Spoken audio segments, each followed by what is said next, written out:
Beneath an eerie fog that shrouded Stanford Stadium, the Miami Dolphins were poised to close out their 1984 season as winners.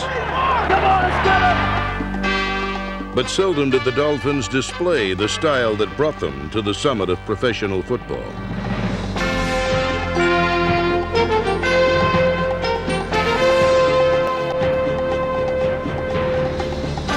Dan Johnson's first quarter touchdown earned the Dolphins a short-lived lead.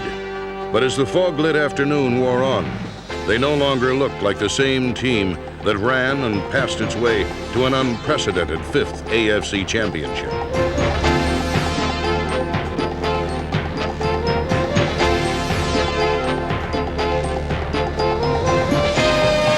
While the conclusion of the Dolphins' 19th NFL season lacked a storybook ending, the chapters leading up to it were filled with the stuff of legend, and Miami fans eagerly awaited every turn of the page. This was a team filled with young players that moved the ball like no other before it.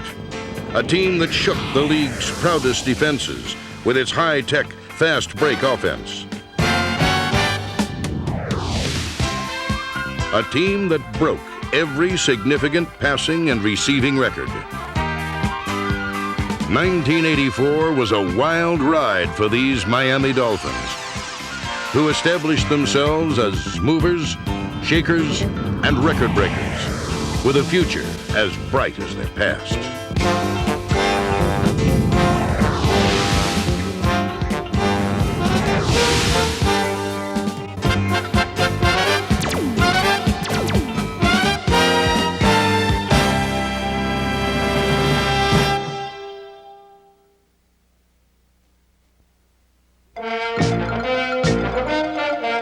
Fates are hardly set on opening day, but directions are taken and courses are set.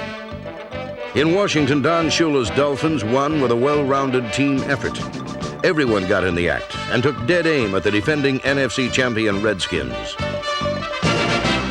William Judson joined Killaby's Lyle Blackwood, Mark Brown, Charles Bowser, and rookie Jay Brophy to spearhead a defense that forced 3 Redskin turnovers and set the stage for quarterback Dan Marino's spectacular season debut. 5 touchdown passes that included a pair to Jim Jensen and 2 more to Mark Duper, number 85. He will fire it down the far side. Caught by Duper at the 50, down to the 40. He may go. 25, 20. Duper scores.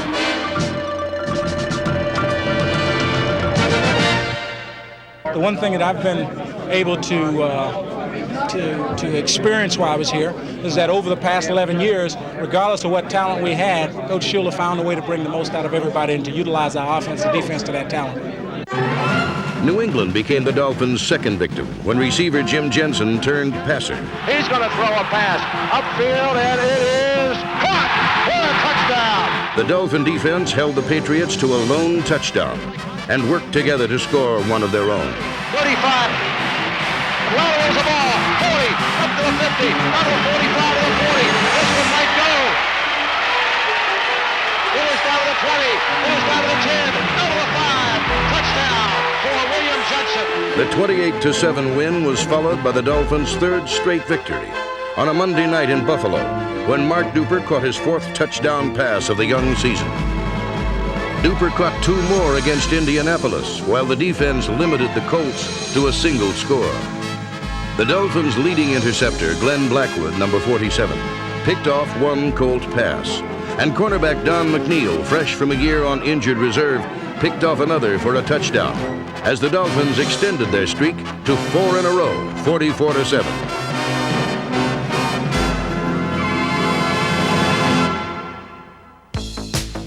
Miami's offense was in perpetual motion in St. Louis, where Mark Clayton caught 5 passes for 143 yards, and running back Tony Nathan, number 22, caught 1 of 3 Marino scoring tosses, as the Dolphins rang up 36 points for their 5th straight. The next week in Pittsburgh, tight end Joe Rose caught his 2nd touchdown pass of the campaign to help hand the Steelers their most decisive loss in the history of Three Rivers Stadium. The streak reached 7 when rookie running back Joe Carter, number 23, ran for over 100 yards and a touchdown in a 28-10 win over the Oilers. In New England, the Dolphins completed a season sweep of the Patriots with a combination of thunder and lightning. Lightning in the form of Mark Clayton on a double reverse, and thunder in the form of powerful Pete Johnson, who scored 2 touchdowns in the 44-24 Miami win. Win number 9 came at the expense of the Buffalo Bills when Miami rolled up 38 points, and the day's longest scoring play came when Dan Marino teamed with Mark Clayton again, this time for 65 yards. Early in the season, fullback Woody Bennett replaced the injured Andre Franklin and became the team's leading rusher. His touchdown helped beat the New York Jets 31-7 for Miami's 10th straight. Another sub who made major contributions was defensive back Paul Langford, number 44, whose interception helped fuel a Dolphin comeback against Philadelphia. Snap, McFadden, block! But it was Doug Better's block of an extra point that preserved the 1-point win. The Dolphins were winners for the 11th straight week, the longest winning streak in the NFL in 12 years. And no group was more responsible for the Dolphins' success than the offensive line. The unit is anchored by consensus All-Pro center Dwight Stevenson, number 57, voted by his peers as the finest offensive lineman in the game today.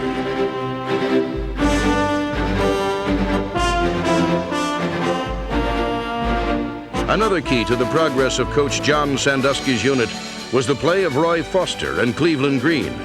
Both were outstanding in the absence of Eric Laxo and Bob Kuchenberg. Veterans John Giesler and Ed Newman, number 64, continued their level of all-pro caliber play. And along with reserves Jeff Taves, Ronnie Lee, and Steve Clark, this group had all the bases covered and protected Dan Marino with a passion, allowing just 14 sacks all season, fewest in the NFL.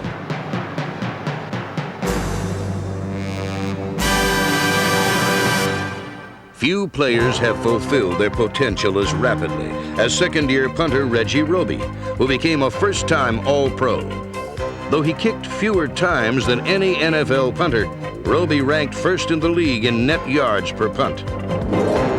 Named the Dolphins Special Teams Player of the Year, Roby's extraordinary hang time gave his support staff more than enough time to get downfield and stop return men dead in their tracks. Standouts included Vince Heflin and Robert Sowell, number 45. Coached by Bob Matheson and assisted by strength coach Junior Wade, Sowell was the free agent who came in from the cold and added fire to one of the league's premier special teams units. Just as Sowell was overlooked by every other NFL team, the Dolphins' defense was overshadowed by their offensive counterparts. But during the Dolphins' win streak, this defense allowed fewer points than all but one other team, despite injuries to 5 key performers. In 1985, defensive coach Chuck Studley will have an impressive nucleus to work with.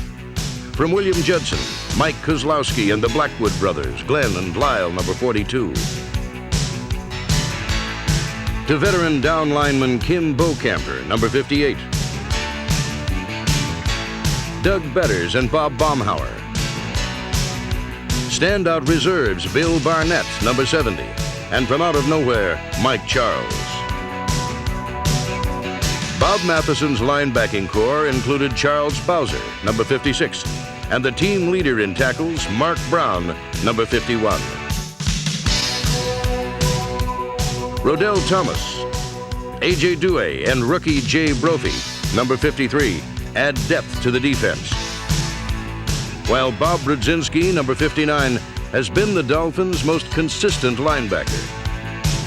Brudzinski plays with an uncanny anticipation that gets formidable results.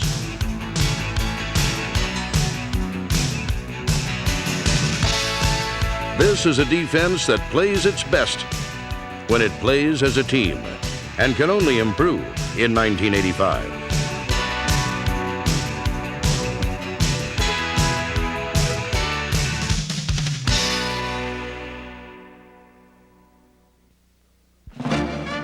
On November 18th, the Dolphins were prepared to extend their win string to 12 against the Chargers in San Diego. Fulton Walker, number 41, pointed the Dolphins in the right direction when he returned the opening kickoff 41 yards. But finally, this seemingly invincible team proved they were human after all. Victims of their own turnovers, the Dolphins' streak came to an end in overtime. The next week in New York, Miami clinched the AFC East title when Bruce Hardy caught Dan Marino's NFL record-tying 36th touchdown pass of the year. Thanks in part to the guidance of backup Don Strock, Dan Marino has matured. And Strock's advice paid off against the Raiders when Marino made history. Marino, wide open field, throws for a touchdown, and there's the record. Number 37 on the season, breaks the all-time NFL records. Marino will get the football. Marino went on to throw for a team record 470 yards and 3 more touchdowns. Yet 34 points was not enough.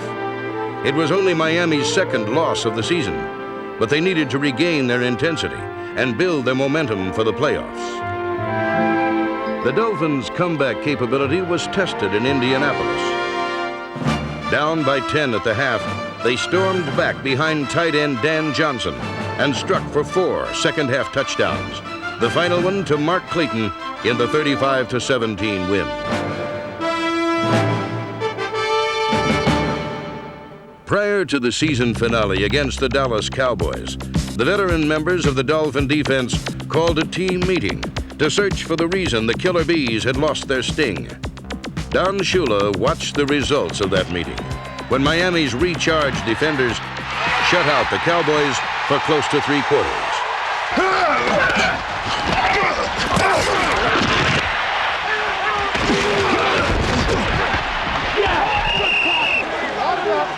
But this night belonged to a wide receiver who wears number 83. With 15 touchdowns going into the game, Mark Clayton was 3 touchdown catches short of breaking the all-time NFL record for a season. Clayton's assault on the record began midway through the second period and didn't end until the final gun sounded. Cowboys show blitz. Here is Marino, quick drop, throws for the sideline. Caught! This may go! 20, 15, 10, 5, touchdown Miami.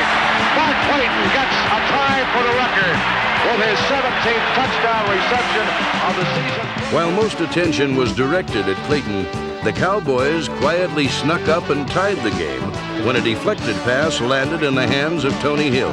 He fires the ball, it's tipped in the air, and it's caught off a deflection. This may go for a touchdown. The ball was tipped in the air and caught off the deflection by Hill. Yeah, that was a freak. I don't know what Hill was doing over there in the first place. The Dallas touchdown would test the Dolphins' 2-minute offense. But all they needed was a few seconds. Hurry up offense. Score tied at 21. Marino back to throw. He sets. Fires the middle. Clayton's got it. 50, 85. He may go. 30, 25, 20, 15, 10, 5. Touchdown Miami. That's 18 touchdown receptions in a season. He is the all-time record holder. I've been waiting all year for this. Give Marino the ball with under 2 minutes to go, and let's see if he can win one that way. Now he's done it all. Team owner Joe Robbie took particular satisfaction in the win. Since the league merger in 1970, the Miami Dolphins have become pro football's winningest team. Indeed, the Dolphins' future has never looked brighter, and the team's destiny may well be determined by a man who has cast a giant shadow in Miami. He is Dan Marino, the season's hottest headline. No quarterback in history has accomplished so much, so quickly. I had Unitas at Baltimore, and we had a style. I had Greasy in Miami, and we had a style. I had Woodley in Miami, and we had a style. Now we have Marino, and we have another style. So what I try to do is suit the personnel to the type of ability that they have and incorporate that into our style. And with Marino, he's attack. He's turn it loose.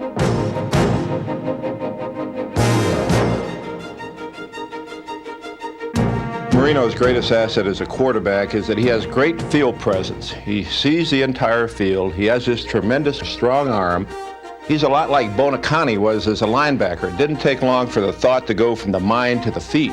With Marino, it doesn't take long for the thought to go from the mind to the arm to the feet, whatever it takes to evade the rush and let go of the football. Shula is one of the game's great teachers, and he couldn't ask for a better student. I guess it's just how you feel comfortable in throwing.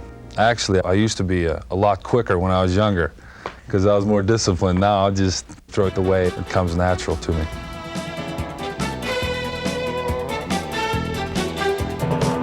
The bottom line, Marino became the first in NFL history to throw for more than 5,000 yards, and his 48 touchdown passes shattered the old mark of 36. Now, I'm not the type of person who's going to stand there and tell you how good I am. I think I'm confident in what I do as a player. As a quarterback, you have to have confidence in yourself that you can do the job and that everybody around you can help you do your job. The men around Marino include two magic marks, Mark Duper and Mark Clayton, who play far bigger than they look.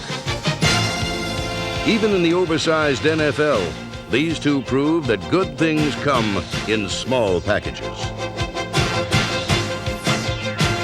The torrid trio of Marino, Duper, and Clayton is doing to NFL defenses what test pilots with the right stuff do to the ozone. They are a unique pair of big play possession receivers that can turn short passes into long gains with a combination of hands, speed, and toughness. Coached by Dave Shula, Duper and Clayton performed no small miracle as they became the first teammates to catch passes for more than 1,300 yards apiece in a single season.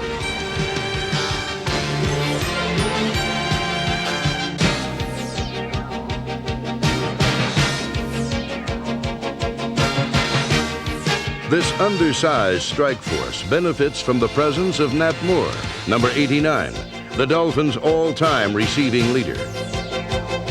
In 1984, Miami's Little Giants confirmed that there is room at the top for small guys with tall talent.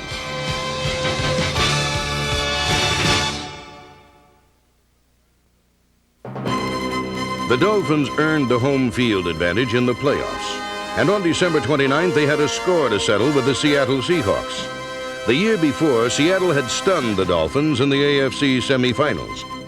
I think for most of the guys that were here for that loss and last year, they remember it very vividly, and they're not going to let it happen again. No one could predict how the Dolphin defense would perform against the Seahawks, the same team that gained over 200 rushing yards the week before in a wild card win over the Raiders. The answer came early, when Miami stopped Seattle cold on their first two possessions. And throughout the game, the Dolphins stuffed Seahawk runners and held them to just 51 yards. Meanwhile, Tony Nathan and Miami's offense just plain overwhelmed the visitors from the Pacific Northwest. Nathan gets jammed up, cuts it back to his right, down to the 10, down to the 5, he scores! Dan Marino performed with the customary aplomb that made him Mr. September, Mr. January, and Mr. Everything in between. Pass the middle, open, Cephalo! 3 of his rainbows were worth a pot of gold as the Dolphins turned a precarious 14-10 margin into an insurmountable 21-point lead. Back to throw, Marino. Here's a deep pattern down the far corner. It is tipped. Caught! Touchdown! Great reception by Mark Clayton. Holy Toledo, what a grab! That ball was tipped by Clayton on the defensive back. Clayton kept his concentration, waited for it to come down, grabbed it on the sideline of the end zone, kept both feet in bounds, and held onto the football, showing what a great receiver he has turned into. The Dolphins' 31-10 win helped erase the bitter memory of last year's loss when their season came to an abrupt end. This year, the win earned them an appearance in the AFC Championship game. Don Shula's Dolphins had never lost a conference title game, and they weren't about to lose this one. a showdown with the Pittsburgh Steelers. All right, let's come with it. We're going wedge on the ball. Right. And then we go to work on offense, defense all day long. Let's beat them every drill. Let's go. Yeah, come on! You gotta get the pressure, man. We ain't got no pressure on them yet. Go, Bobby. Come on, come on. Assistant coaches Tom Keene and Mike Scarry prepared their forces well. Their defense held Pittsburgh in check when it had to and melted the men of steel.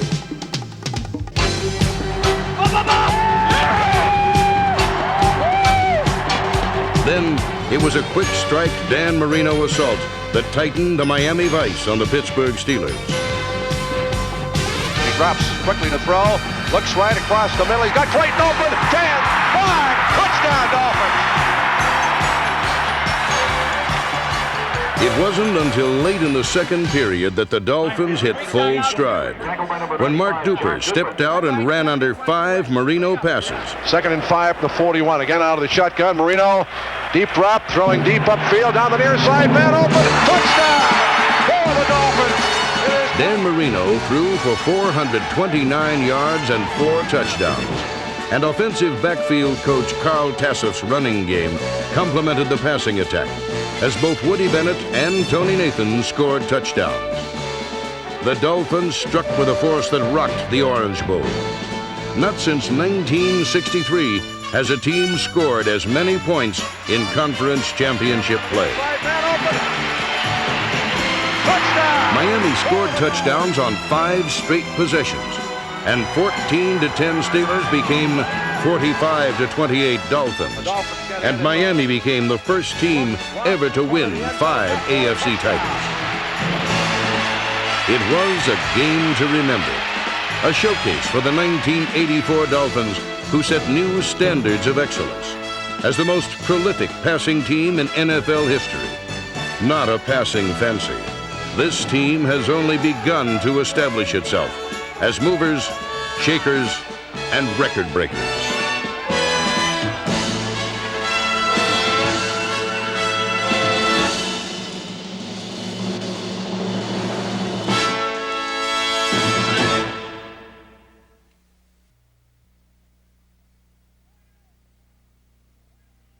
Two tight ends! Tight eye left! Tight end off! Robin, get ready to beat a Mike back. Tight eye right, storm right! Come on, Dino, let's go, let's go. Back 77! Hook 1, hook 2. Here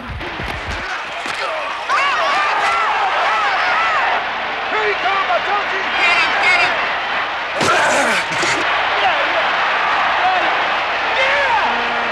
Let's go spread left slot, dash right, 75 on red. Ready? Watch the fake! Watch the fake! Jack! That's a holding! Yeah, there it is, right there!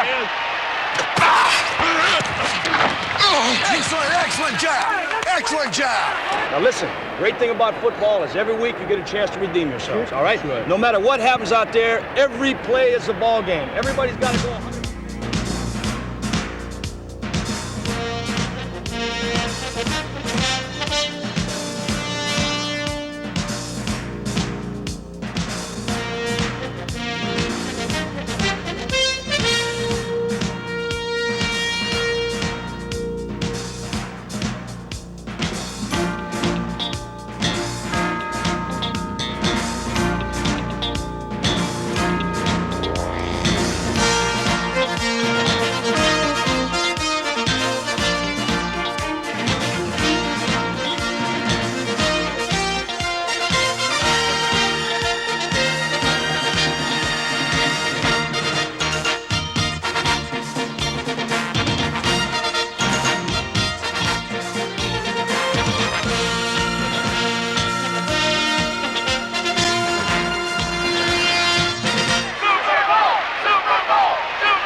Few roads in America are as fabled as the one leading to pro football's promised land.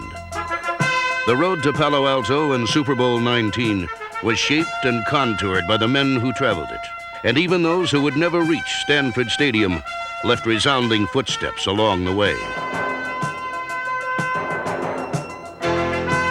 Desire and determination enabled players like Houston's Larry Moriarty to run past the dead ends and detour signs encountered by the lowly teams they played for. The trip drew its unique identity from hard runners and from hang gliders, such as Seattle receiver Steve Largent. The travelers also included a congressman's son and an Olympic gold medalist. Phil Simms helped the New York Giants navigate their way into the playoffs.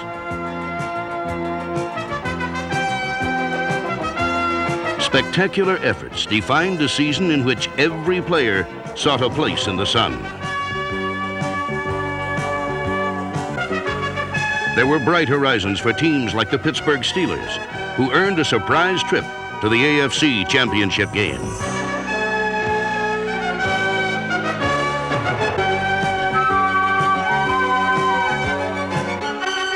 The road to Super Bowl 19. It was glorious for some, hazardous for many. Luther back to pass, quick pop over the middle of the slant. This time he gets his man, he breaks free, he's going to score. That's Duckworth. He's to the 15, the 10, the 5. He lost the ball. He lost the ball. Richardson recovers. The Bears get it back. He looked like he just gave it up. He flipped it right over his shoulder. I thought he was lateralling the ball. I don't know what he was doing. But the Bears recover at the 4-yard line on that bizarre turn of events. The toss to Brown. Comes up fighting 4 yards, and he isn't going to have the first down. It's fumbled, and then it's flicked back to Cricket. It's intercepted. It is Cricket into the end zone for a touchdown by Gilbert. The Vikings trying a gadget play, and it comes up and hits him in the face. Those that charted an unconventional course to Super Bowl 19 wound up spinning their wheels in frustration.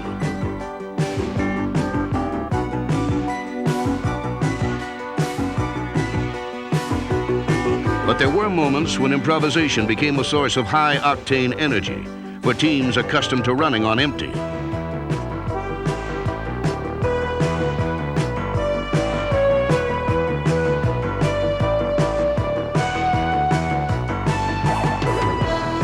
Dickey goes straight back in the pocket. Dickey looks, he wants to throw deep to Lofton. He'll never get out of bounds. Now he's got a touchdown. It's going to work. It worked. For Green Bay on the lateral to Allen. The road markers on the way to Palo Alto were often confusing. More than a few got their signals crossed when seeking the proper direction.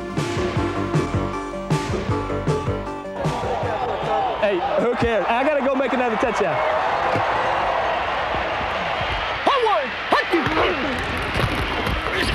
Richard, what are you doing? Come on, man, let's go. Some players found that the biggest obstacle to a successful journey was the man wearing the same uniform.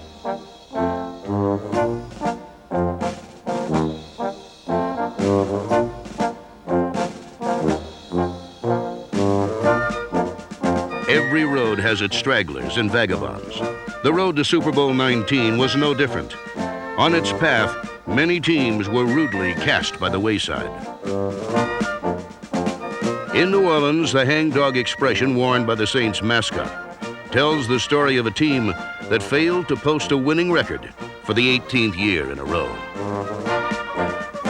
Meanwhile, Tom Landry put his best squad ever on the field. Unfortunately, it was comprised of players elected to Dallas's silver anniversary team. Another perennial contender, the Los Angeles Raiders, drew on their tough guy image and a hell-raising defense to earn a wild card playoff berth.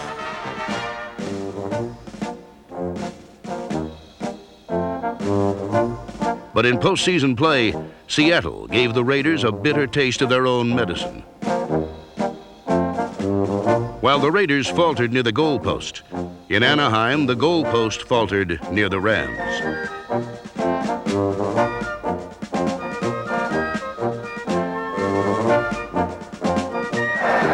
Fell down. Well, I'll be darned. The goalpost to our left has blown over. So there's an NFL first, I think.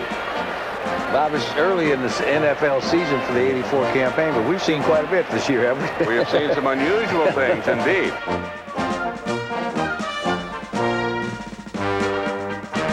Though end zone celebrations were often out of sync, the pilgrimage to Palo Alto included a full complement of fancy dancers.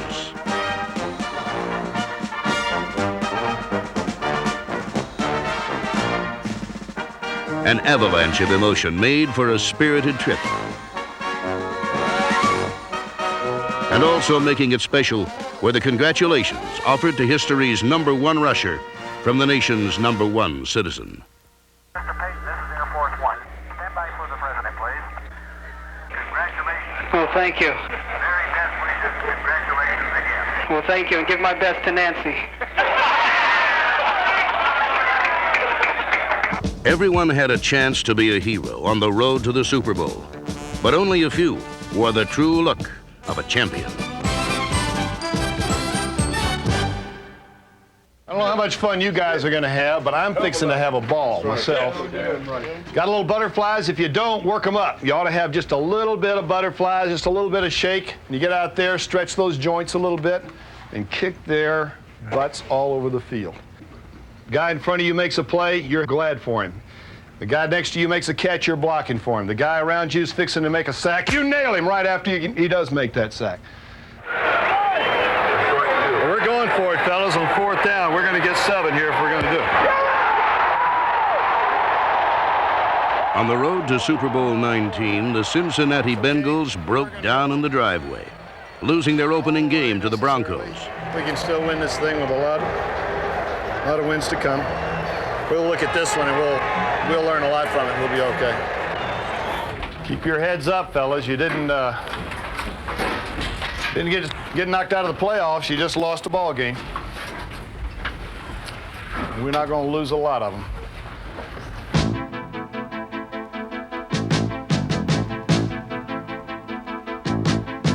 The Bengals lost 5 straight games and seemed like a doomed army on a survival mission.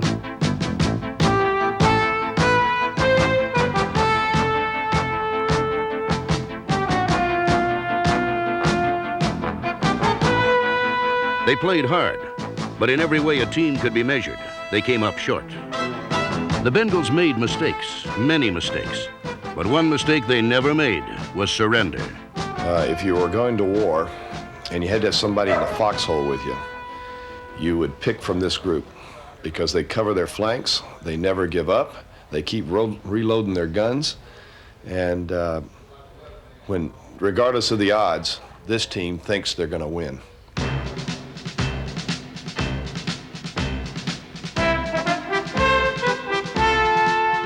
Trailing the division-leading Steelers by 4 games at midseason, the Bengals went from a joke to a juggernaut.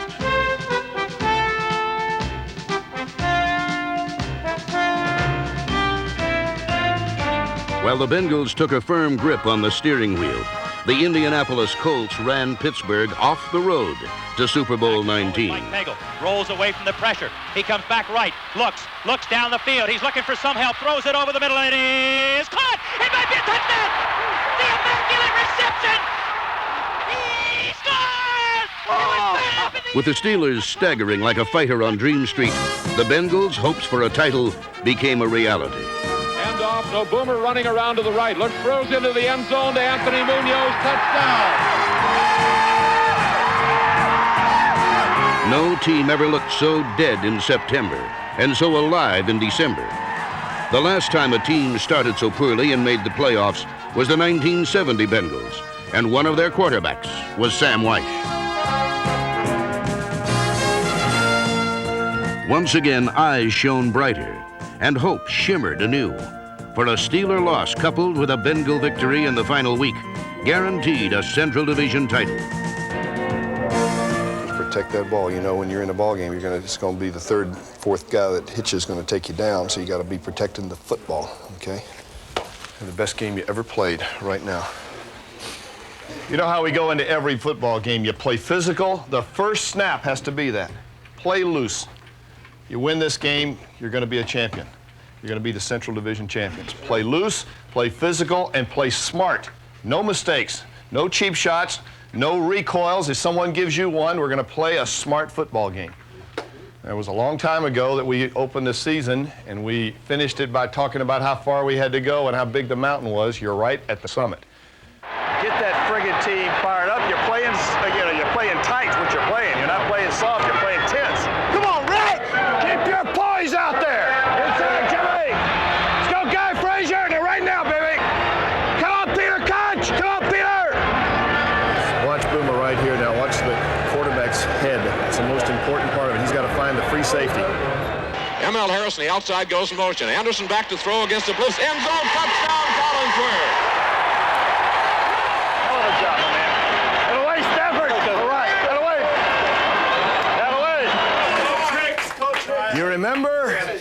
You remember cramps at Wilmington? You remember stomping the roaches? You remember the whole thing and all the way through from Denver to Kansas City in '05, and you're dead, and it's history, and it's over.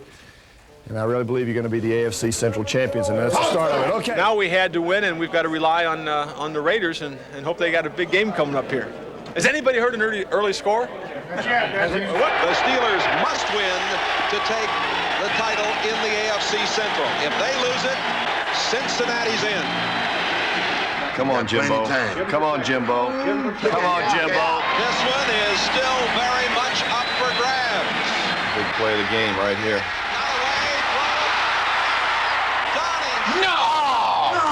The worst possible thing that could happen. The Bengals' road to Super Bowl 19 ended abruptly. But winter is never cold for those with warm memories. That's it. Don Meredith was here, he'd be singing the party's over. All right. Party's over. And in 35 seconds. I think that's why we didn't invite him.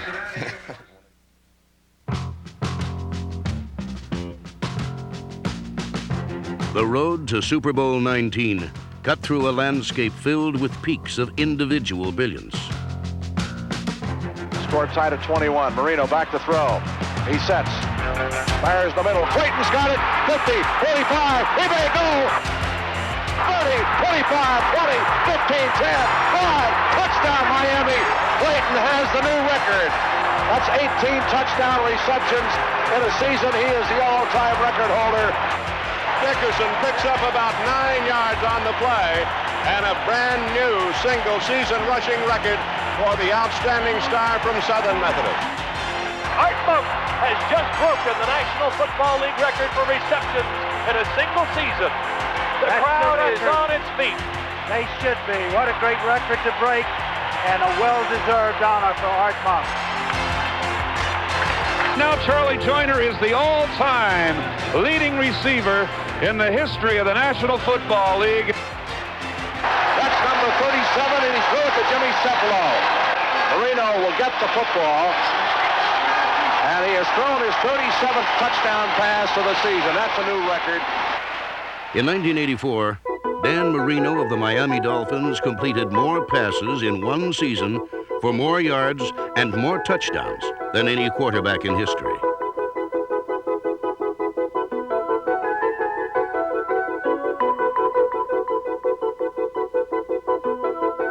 Unlike Marino, San Diego's Charlie Joyner has always been just a member of the supporting cast, never a leading man. But this year, after 16 seasons in the league, he finally saw his name in lights as he became the NFL's all-time leading pass receiver.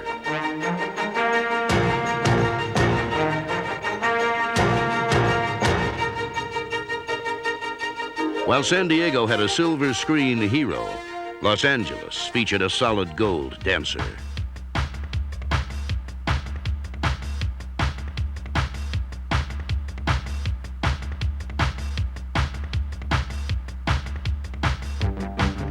Eric Dickerson, number 29, set a winning tempo for the Rams, and the 2,105 yards he gained rushing were the most ever in a single season.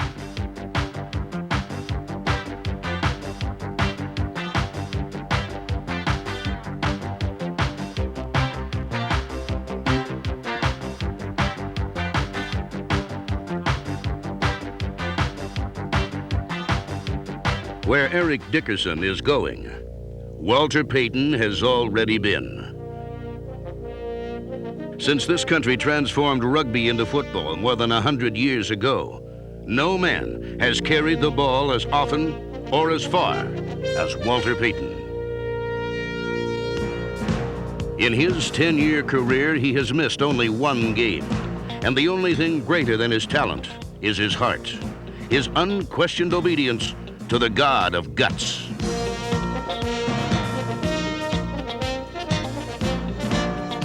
As Payton puts it, there's a voice inside me saying, you can always do better. To know the power of that voice is to see Walter Payton battle through a broken field.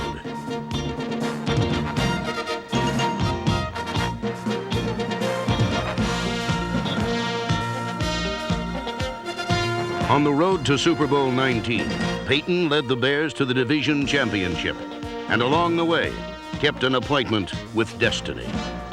Quick pitch to Walter, looking for the record, cuts back, he's got it, he's out over the 25 to the 26-yard line. Walter Payton becomes the National Football League all-time leading rusher, surpassing Jim Brown, and that's the equivalent to Hank Aaron breaking Babe Ruth's all-time home run record. And listen to the standing ovation. Payton's remarkable record was equaled only by the spirit in which it was achieved. The motivating drive for me has been for the athletes that have tried, but yet and still have failed to reach that certain achievement. And also the athletes that didn't get an opportunity to, like the Overstreets and the Delaney's and the Brian Piccolos.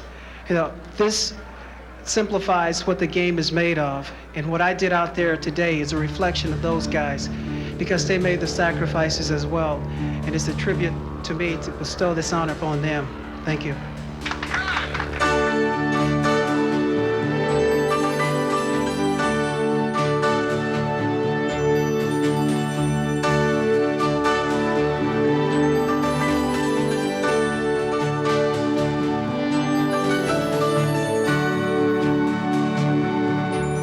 Walter Payton, a proud member of a unique fraternity of fighting men, and a player who has always traveled the paths of glory.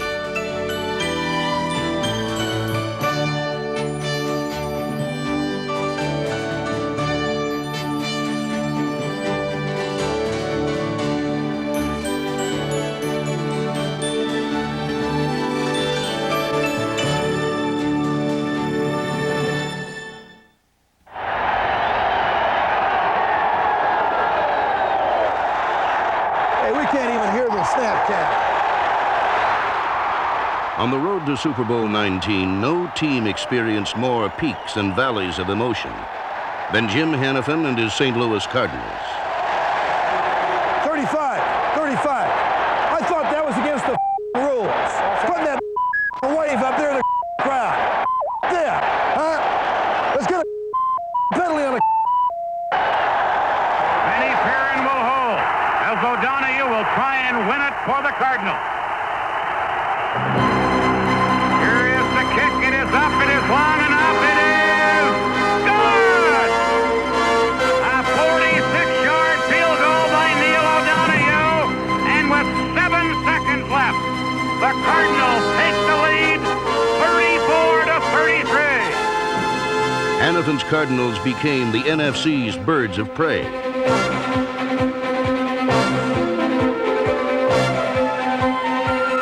After years of nesting with losers and also-rans, the '84 Cardinals soared toward the playoffs.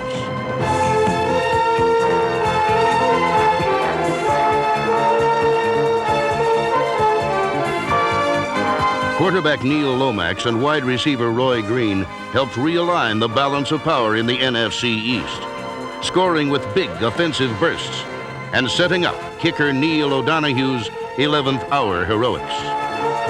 We wait the snap. Come on, Neil, it's baby. Good. The kick. It is good. Good. Attaboy, Neil. All right. Neil O'Donoghue mobbed by his teammates. During the month of October, St. Louis went undefeated, knocking off their key rivals and climbing to the top of the NFC Eastern Division. And a growing consensus believed that when the season was over, Hannafin's high-flying young team would still be on top. Oh, I don't know about that. No, we've got to play better. I think the thing that's good is that I think we're capable of playing better. Mitchell's in the backfield. The blitz is on. Here's the pass, long down the middle. End zone. Touchdown. But there's a flag down, and they're not going to give him the touchdown. I don't think so. There's a penalty flag thrown on the touchdown pass caught by Green. They're going to call offensive interference. Pass interference. Number 81 on the offense. Repeat second down. In the chill of November, Hannafin's Cardinals flew south. 3 straight losses brought the Birds to within 13 seconds of playoff extinction. The snap is high. Perrin gets it down. The kick is long. It's good. It's good. With 8 seconds left, O'Donoghue puts the Cardinals on top by a point. 17-60. The Cardinals needed to win all 3 of their remaining games to make the playoffs. And the New England Patriots were their first victims. Huh? Yeah, that was sweet. Oh, that was sweet. Nice, baby. Yeah. Next up, the division-leading New York Giants. Steps up, throws, and it's caught inside the 30. Mitchell 20, 15, 10, 5, touchdown! Touchdown and stop Mitchell on the 3rd and 5 play. Now only one small obstacle stood between St. Louis and the division title. And as usual, St. Louis would have to come from behind in the second half to win.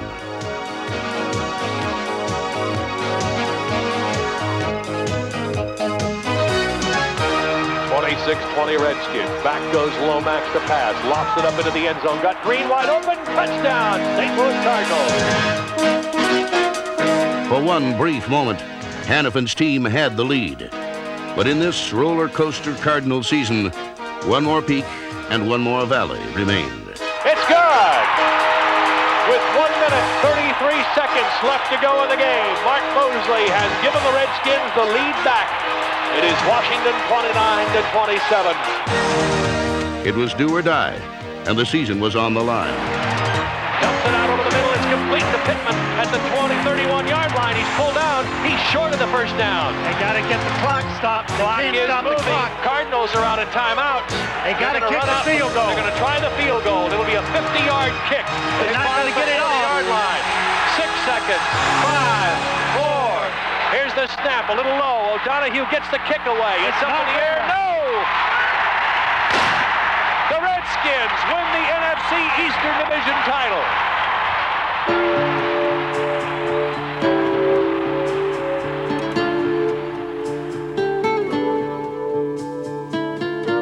For 26 teams, the road to Super Bowl 19 proved to be a dead end.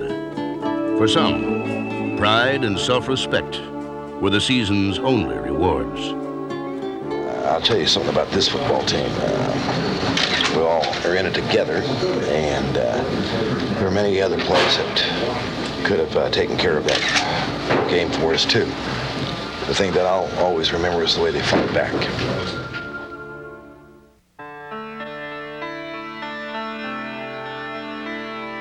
The road to Super Bowl 19 was treacherous. Most vulnerable were NFL head coaches. As always, their journey was filled with uncertainty. A few would not complete the trip.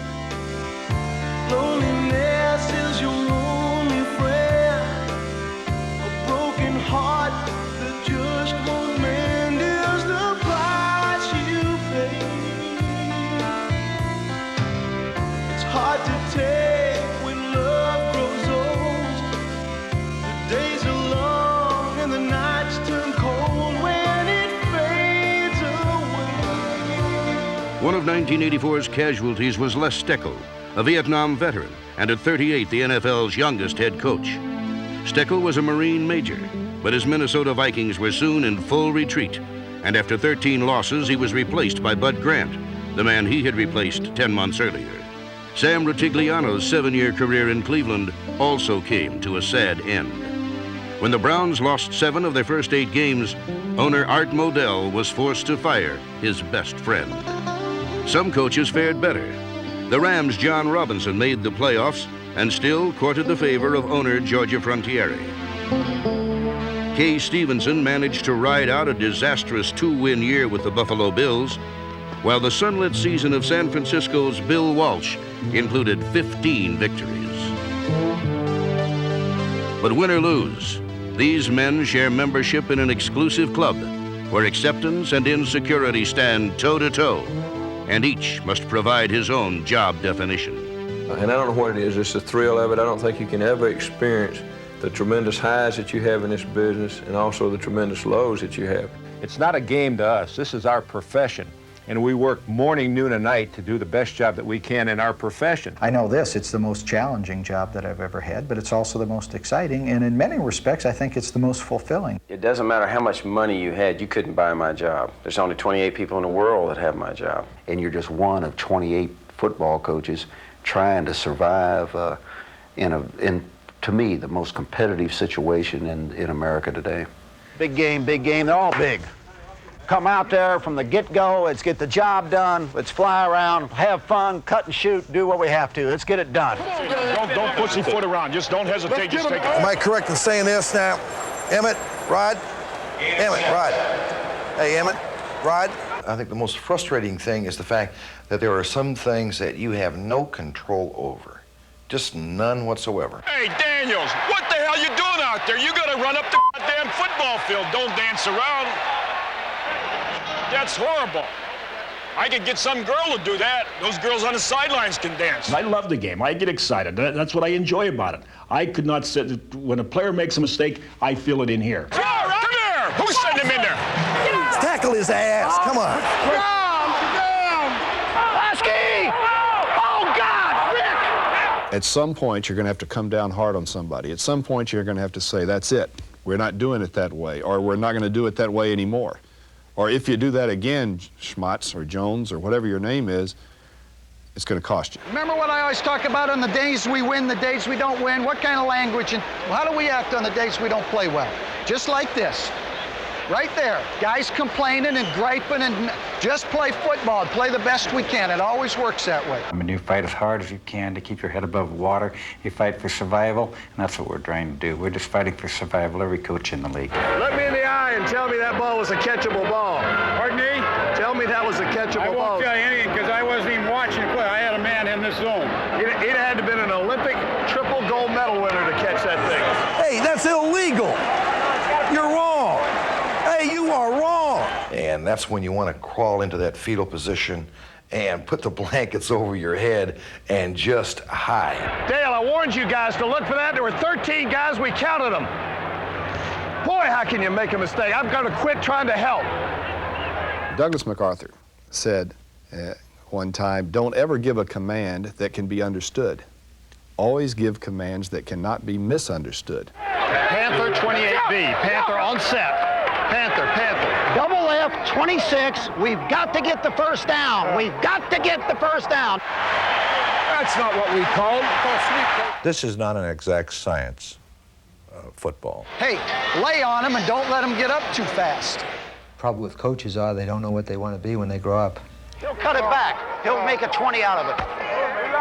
Oh, man, I'm dying. I'm dying, baby. Give me a first down, I'll relax. I don't know what I'd do if I had to live with the fact that I didn't get the job done. Hey, we played already 3.5 quarters, 3 2/3 quarters.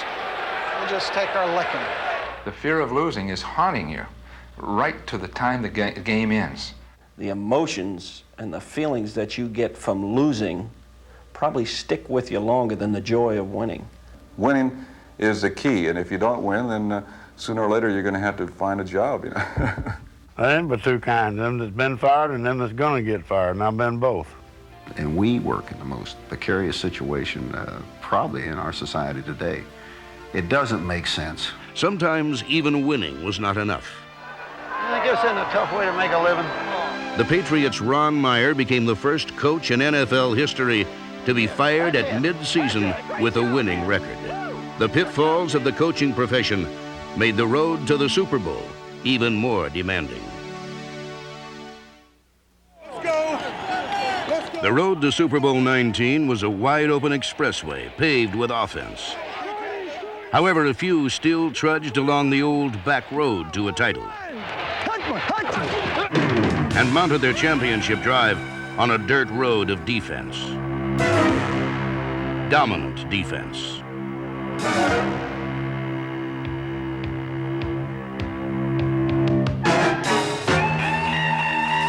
In 1984, aggressive play was the rule, not the exception.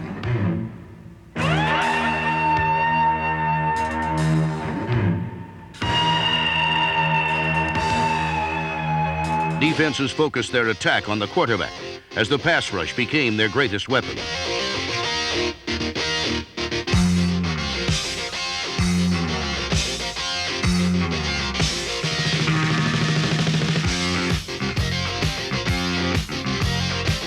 Offenses were shattered by blitzing defenders who left quarterbacks stripped of their senses and the football. Big play, 3 minutes left. Saints up by 7. Stabler to throw. Here comes the pressure. Shot! In the end zone! Football! And it's a touchdown! Andy White mauled Stabler and the ball came loose. And Jeffco recovered. In Seattle, Coach Chuck Knox and the Seahawks overcame an injury to star runner Kurt Warner thanks to an intimidating defense. The Seahawks led the NFL with 63 takeaways, and 8 times they turned these thefts into touchdowns. Seattle's motto was simple: the football is not the property of the man carrying it at the start of the play. It is the property of the man holding it at the finish. This same belief was shared by a Western Division rival in Denver. The Broncos were second only to Seattle in takeaways, and led by veteran linebacker Tom Jackson, number 57, Denver's defense could bury an opponent like a Rocky Mountain blizzard.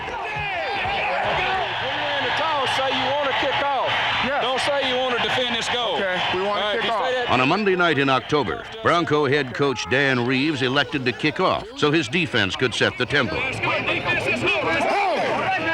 Start off right on this guy.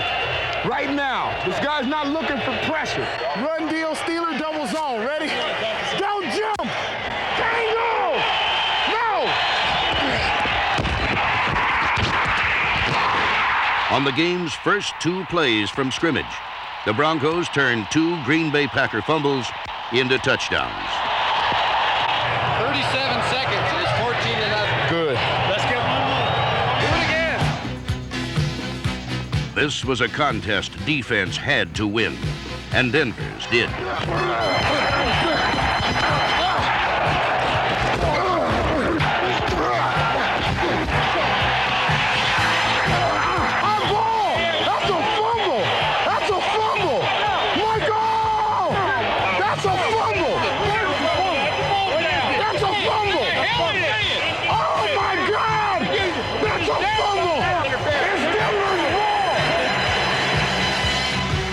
On the regular season finale, the Broncos and the Seahawks collided in the Kingdome on the road to Super Bowl 19. Come on, D, let's make a play. Let's go. Denver beat Seattle at their own game, turnovers, and won the championship of the AFC West. Defense also won the championship in the NFC Central.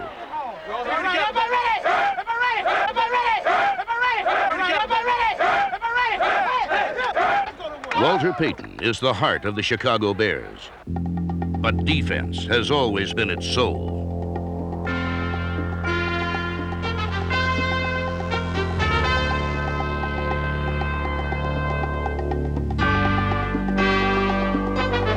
The legendary Monsters of the Midway awoke from a 20-year sleep and savaged the NFL with a record 72 quarterback sacks and won the division championship for fiery head coach Mike Ditka. Ditka revived Chicago's tradition of toughness, and in the playoffs, the Washington Redskins were no match for the NFL's top-ranked defense. Play as hard as you can on every play. Anybody can affect the outcome of this game. Let's make sure we do our best at all times. Be smart and let's go after them. Come on. Yellow 41! Yellow 41! Touch it!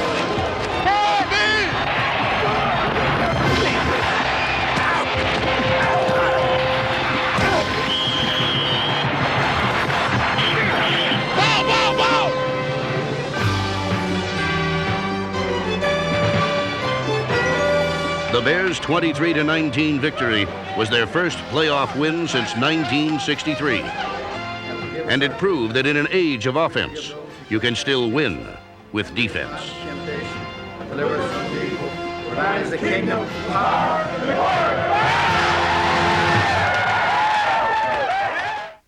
glory. No team cast a more imposing shadow over the road to the Super Bowl than the San Francisco 49ers. They were led by Joe Montana, the NFC's top-rated quarterback. Montana was San Francisco's one genuine superstar, but the 49ers boasted a unique team chemistry that produced a volatile game plan. A high-flying aerial attack was complemented by a productive running game that enabled the 49ers to navigate the twists and turns of enemy territory. Fueled by such a well-balanced offense, the 49ers cruised to an unprecedented 15-1 regular season record. Despite his team's success, head coach Bill Walsh brooded on the sidelines all season long, as if he were delivering Hamlet's soliloquy into his headset. But the 49ers made opponents suffer the slings and arrows of outrageous fortune. No team in the NFL allowed fewer points, yet their defensive efforts earned scant notoriety. But in postseason play, the New York Giants learned the hard way that trying to move the ball downfield against San Francisco was a perilous endeavor. The flow of New York's offense was reduced to a mere trickle.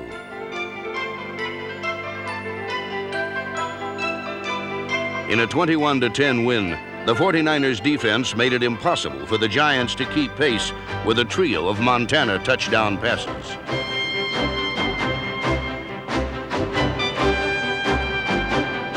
Then in the NFC Championship game, San Francisco's defenders devastated the Chicago Bears.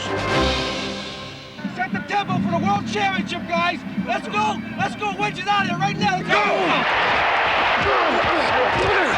My fight.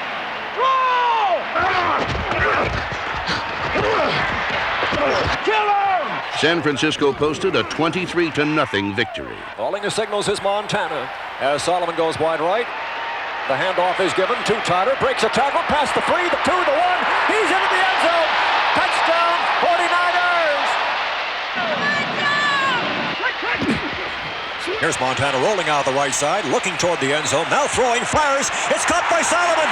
Touchdown for the 49ers were now on a collision course with the Miami Dolphins, winners of the AFC Championship game. All right, let's come with it. We're going wedge on the ball. All right, and then we go to work on offense, defense all day long. Let's beat them every play. Let's go. Come on! The Pittsburgh Steelers traveled a rocky road to the AFC Championship game in Miami. But in a pair of season-ending wins, they had run roughshod over the Raiders and the Broncos.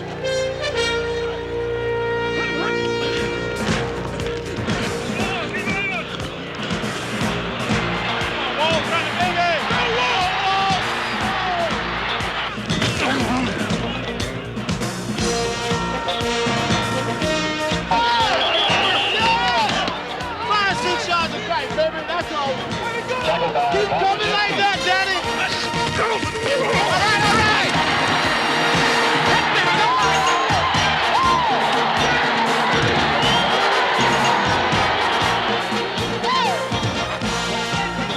Their faces reflected the subtlety of their methods.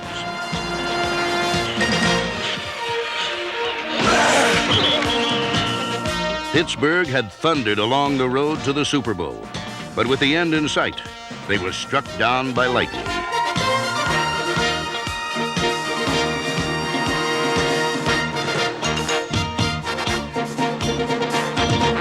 Dan Marino, the NFL Player of the Year, shattered the Steelers with 4 touchdown passes.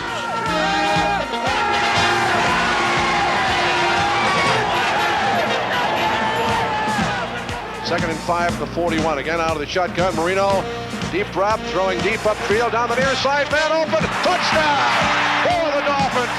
It is caught by Mark Duper.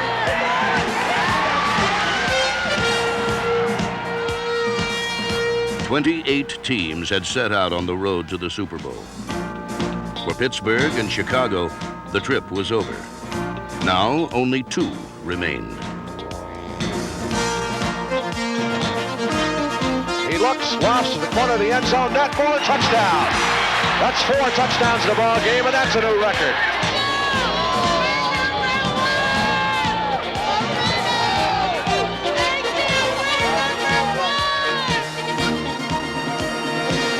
For the San Francisco 49ers, for the Miami Dolphins, there is one more horizon to conquer.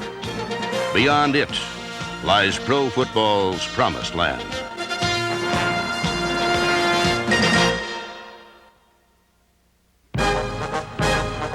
Super Bowl 19 promised a larger-than-life battle between 2 towering teams. And both the Miami Dolphins and San Francisco 49ers inaugurated Super Sunday with the same high-flying flair they had displayed during their journey to Palo Alto.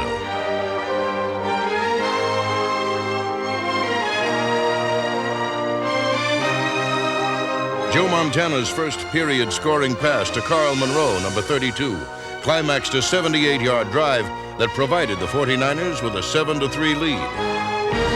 Dan Marino responded by directing the Dolphins downfield without calling a huddle, a ploy that prevented San Francisco from sending in its pass defense specialists. No huddle offense. They come up the line of scrimmage quickly again. San Francisco cannot adjust its defense. Marino rolls to his right, flips to the corner of the end zone, complete to Dan Johnson for a touchdown. He just bing, bing, bing down the field in that 2-minute offense. But in the second quarter, the 49ers' unique combination of force and finesse enabled them to score 3 unanswered touchdowns on successive drives. Back to pass, Montana fires. It's caught there by Craig, gets it and goes in for a touchdown. Roger Craig taking the pass from Joe Montana. Good for the score, and the Niners are back on top. Montana drops back, short drop, fakes once. He's going to run it himself. He's into the end zone. Touchdown, 49ers! It's a handoff given to Craig. Craig batters his way to the goal line. He goes in for a 49er touchdown. And the Miami defense just cannot cope with the 49ers now. Now forced to play catch-up, the Dolphins fell victim to San Francisco's hard-charging pass rush.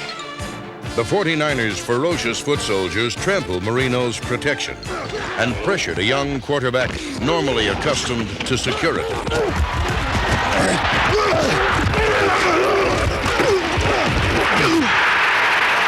got to give him a little bit more time. We got to give him another half a second, huh?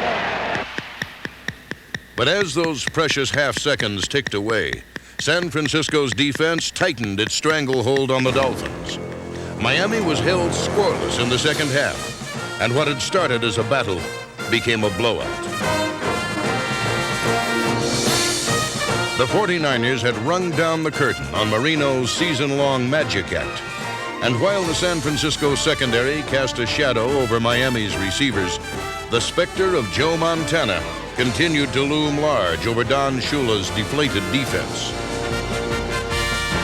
Montana's record-setting rushing and passing yardage totals earned him game MVP honors and led the 49ers to a 38-16 victory.